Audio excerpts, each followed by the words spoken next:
Hello, my name is Shirley Duncan, and I'm a native of Baltimore, Maryland. I was born and raised here.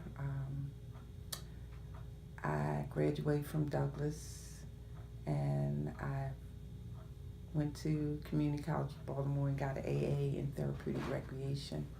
Um, I've worked in recreation most of my life, and I like doing community things. I grew up in the projects, so it was a big community. We all lived in the same building. So I was a dropout, and someone in a program came to me, put me back in school, got me a job at the recreation center after school.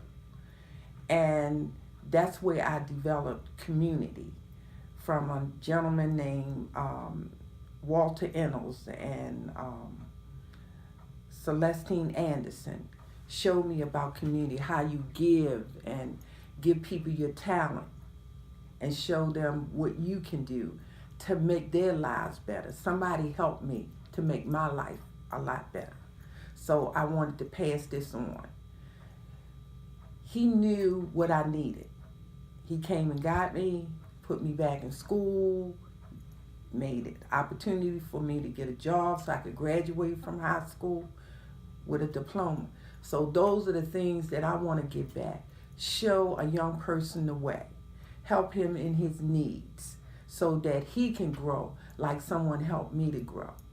And that's my main objective, to go back and pull people up just like somebody pulled me up, and let them see that when things look bad, they are not always bad. There's always a way out. The most thing that I'm really proud of is working with Dr. Bunley and the Market Association in Baltimore. There was a marketing association who I worked on a scholarship fund to raise funds for children with Mr. Muldrow to get scholarships.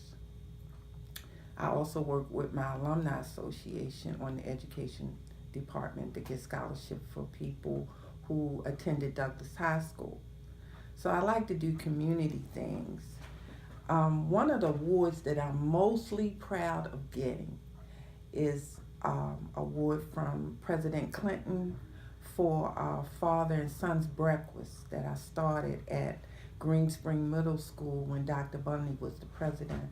So it was really a thrill to work with Dr. Bunley because he's a young man, very energetic, and he's very motivated. And so we had this breakfast a couple times at his high school, and it just turned out wonderful. Where we, if you were a child at Green Spring and you didn't have a father, we found fathers for you to come to the breakfast and eat breakfast with you. And we had a speaker, and Dr. Bunley wanted to get little Melvin to speak to the kids because he was a known gangster, and he wanted to scare the children, scare them straight and tell them how jail life is.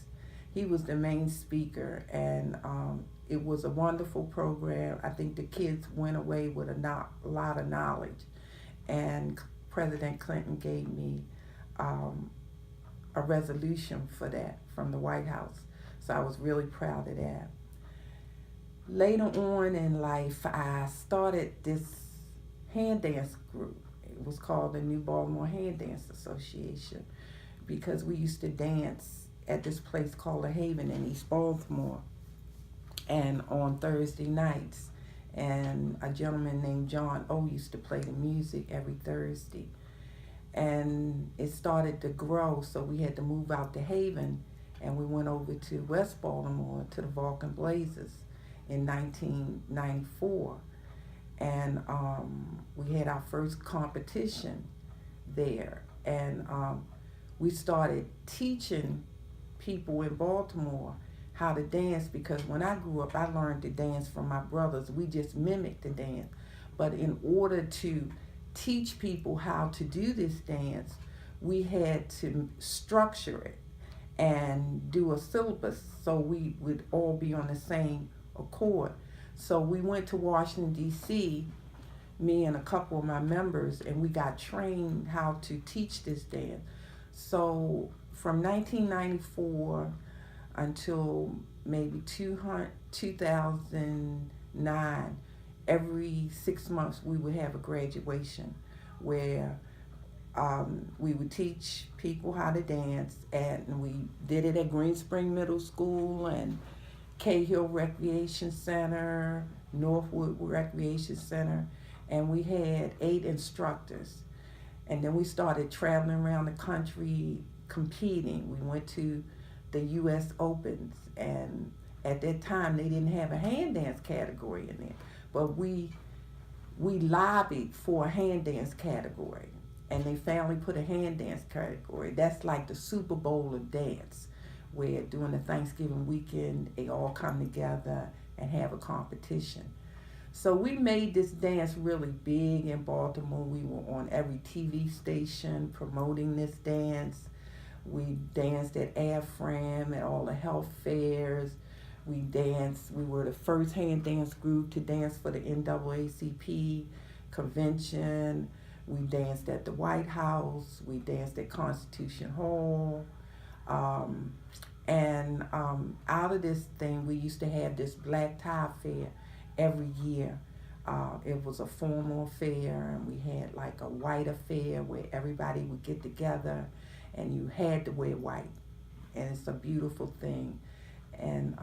But I met this lady, and her name is Norma Miller, and she's the last original Lindy Hopper. And Lindy Hopper is where this dance, hand dance, swing dance, jitterbug come from.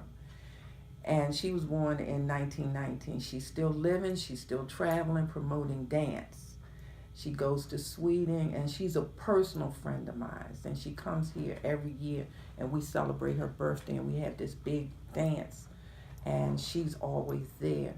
And she was the one that educated me on swing and the history of swing, how it got started, how it evolved, and just letting you know about the different people like Bill Crosby and Red Fox, how they helped her and encouraged her about this dance. I dance because it's a form of exercise.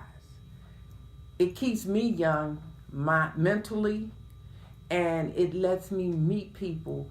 I have met a lot of people through dance. Famous people, not so famous people. Everybody dance, whether you're the garbage man, the post office, school teacher, everybody dances. And it doesn't matter, you know. And and you can bring all of these people together. And that's what I've done. It's just share. And I just love to dance. I like the excitement of it. I like the energy that you give off when you dance. And when I'm dancing, I'm in another world. It's like a natural high for me.